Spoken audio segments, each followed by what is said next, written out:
మనము దేవుని యొక్క ఆశీర్వాదాలు రావడానికి గల కారణం ఏమిటి, దాన్ని కొనసాగించాలి. దేవుని యొక్క ఆశీర్వాదాలు మనకు ఎలా వచ్చినాయి? మొదటగా మనం తగ్గించుకున్నాం, మనం ప్రార్థించాము, దేవుని సన్నిధిలో ఉన్నాం, దేవుని దగ్గర దేవుని అంటిపెట్టుకుని ఉన్నప్పుడు మనం దేవుని యొక్క ఆశీర్వాదాలు మనం పొందుకున్నాం. ఎప్పుడైతే మనం దేవునికి దూరం అవుతున్నామో, మన స్థితిగతులు మనం ఎప్పుడైతే మార్చుకున్నామో, మన జీవనశైలి ఎప్పుడైతే మనం మార్చుకున్నామో, ఆశీర్వాదాలు మనం కోల్పోతున్నామో లేదా?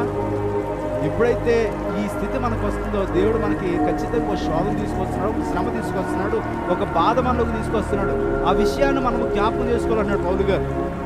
ఆ పౌలు గారు ఏమంటారండి, మీకు విజయానికి కారణమైనటువంటి స్థితిని మీరు జ్ఞాపకం చేసుకోండి. మీ జీవితంలో ఒక ఆశీర్వాదం తీసుకొచ్చినట్టు ఒక కారణం ఏంటో దాన్ని మీరు జ్ఞాపకం చేసుకోండి. దాన్ని మీరు మర్చిపోద్దు, దాన్ని కొనసాగించండి. ఈరోజు చాలా మంది క్రైస్తవుల్లో చేస్తున్నటువంటి పొరపాటు ఏంటంటే ఇదే. వారు ఆశీర్వదించబడిన తర్వాత దేవుని నుంచి దూరం అయిపోతున్నారు, దేవునికి దూరం అయిపోతున్నారు, దేవుని యొక్క నడవడికి దూరం అయిపోతున్నారు.